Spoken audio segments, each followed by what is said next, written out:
Hello guys, अभी बात करेंगे एवोगैड्रो नंबर के ऊपर। What is Avogadro number?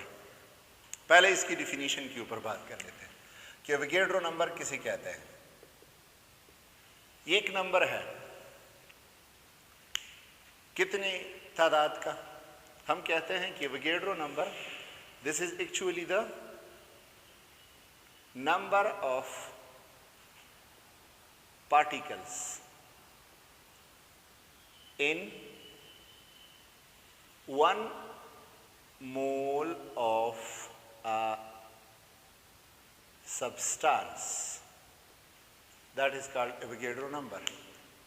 एक मोल सब्सटेंस में मौजूद पार्टिकल्स की तादाद को एवोगैड्रो नंबर कहते हैं। एवोगैड्रो नंबर की वैल्यू क्या है, वो नंबर कितना है? तो अगर आप लोग एवोगैड्रो नंबर की वैल्यू को देख लें तो एवोगैड्रो नंबर बराबर है 6.023 into 10 raised to the power 23। ये एवोगैड्रो नंबर की वैल्यू है। फिर उसके बाद एवोगैड्रो नंबर को रिप्रेजेंट कैसे किया जाता है? एवोगैड्रो नंबर को रिप्रेजेंट किया जाता है फ्रॉम Na, जहां पर n नंबर के लिए है और a जो है ये एवोगैड्रोस के लिए है। अभी एवोगैड्रोस नंबर का NMDicate में यूज क्या है? NMDicate में इसका यूज क्या है एवोगैड्रो नंबर का? एवोगैड्रो नंबर को हम यूज करते हैं to calculate number of ions in a solution। इसको मालूम करने के लिए कि सॉल्यूशन में आयंस की तादाद कितनी है। दूसरा, इसको मालूम करते हैं इससे आयोनिक मास कि कितना ग्राम आयंस इसी सॉल्यूशन में मौजूद है। आयोनिक मास मालूम करते हैं।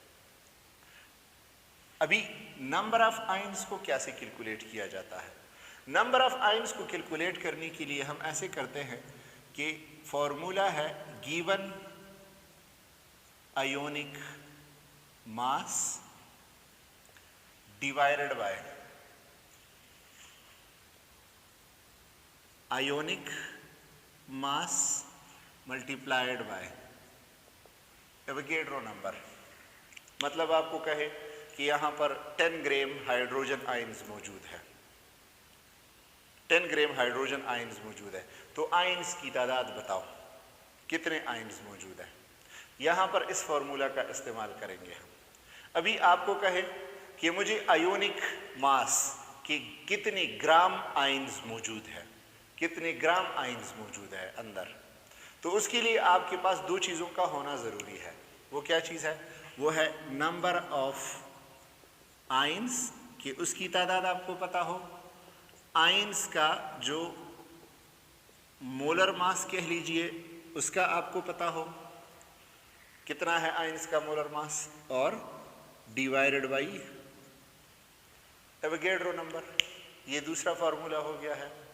अभी तीसरा, अगर आप लोग मोलर मास ऑफ आयंस को मालूम करना चाहते हैं तो इससे आप लोग वो भी मालूम कर सकते हैं। कैसे? ये आयोनिक मास को मालूम करना है तो आप लोग क्या करेंगे कि ये हो जाएगा given mass of ions divided by number of ions multiplied by Avogadro number.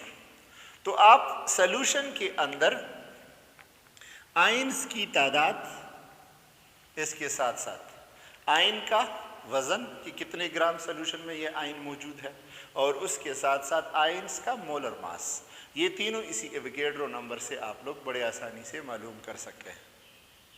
अभी एवोगैड्रो नंबर इतना बड़ा नंबर है कि इसके बारे में कहते हैं कि अगर आप लोग नोट्स या पेजेस ले लें और उनको एक दूसरे के ऊपर ऐसे रख लें और वो पेजेस कितने हो, 1 एवोगैड्रो नंबर हो, तो कहते हैं कि इतना बड़ा ब्रिज बन जाएगा कि ये मून को क्रॉस कर लेगा।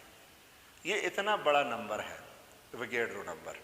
अभी नेक्स्ट हम बात करेंगे कि मोलर मास किसे कहते हैं।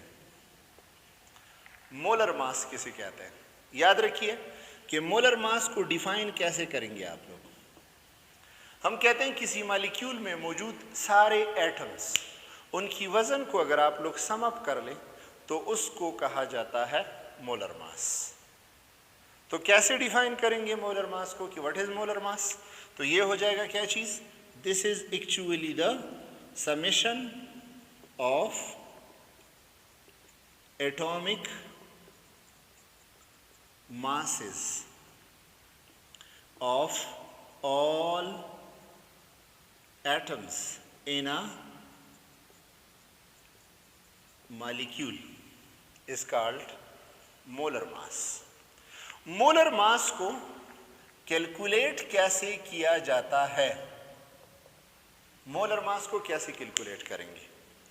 मोलर मास को कैलकुलेट करने के लिए हमने कुछ स्टेप्स करने होते हैं, तो चलो उसी स्टेप्स के ऊपर बात कर लेते हैं जो कि मोलर मास को कैलकुलेट करने के लिए किया जाता है।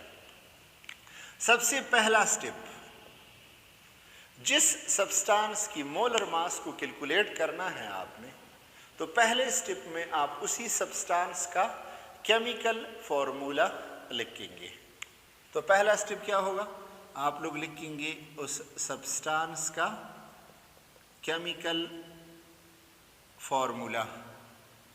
फॉर एग्जांपल आपको कहे कोई कि हमें सल्फ्यूरिक एसिड का मोलर मास फाइंड आउट करना है, तो पहला स्टेप ये होगा कि आप सल्फ्यूरिक एसिड का केमिकल फॉर्मूला लिखेंगे। फिर दूसरा स्टेप इसमें ये होगा कि आप इसी फॉर्मूला में एटम्स की आइडेंटिफिकेशन करेंगे कि कौन कौन से एटम्स इसमें मौजूद है।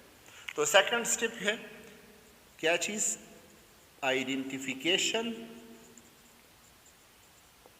Of atoms.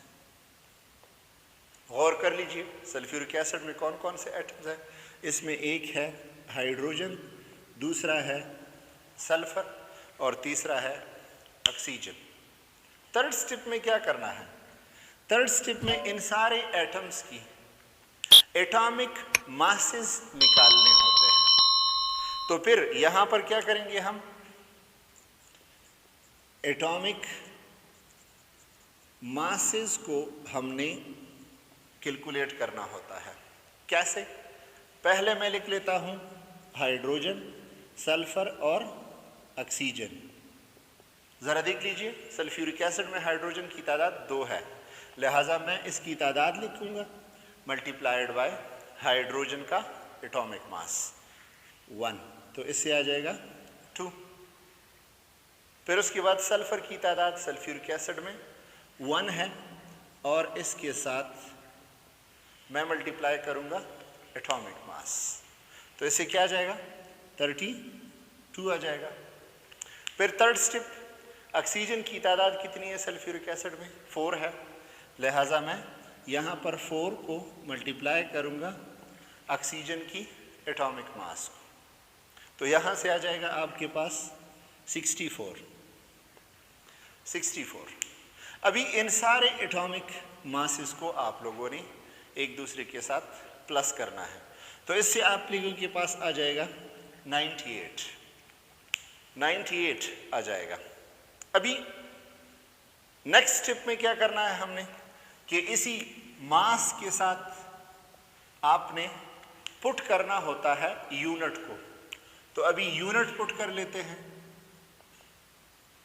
मोलर मास का यूनिट पुट कर लेते हैं। क्या है कि हम लिख लेंगे 98 और मोलर मास का यूनिट जो होता है वो है ग्राम पर मोल। तो इसी तरह हमारे पास इस मॉलिक्यूल का मोलर मास आ जाता है। ये लंबा चौड़ा प्रोसेस जो है ये एग्जाम पॉइंट ऑफ व्यू से इंपॉर्टेंट होता है। अगर आपने करना है तो आप सिंपल तरीके से कर सकते हैं। कैसे?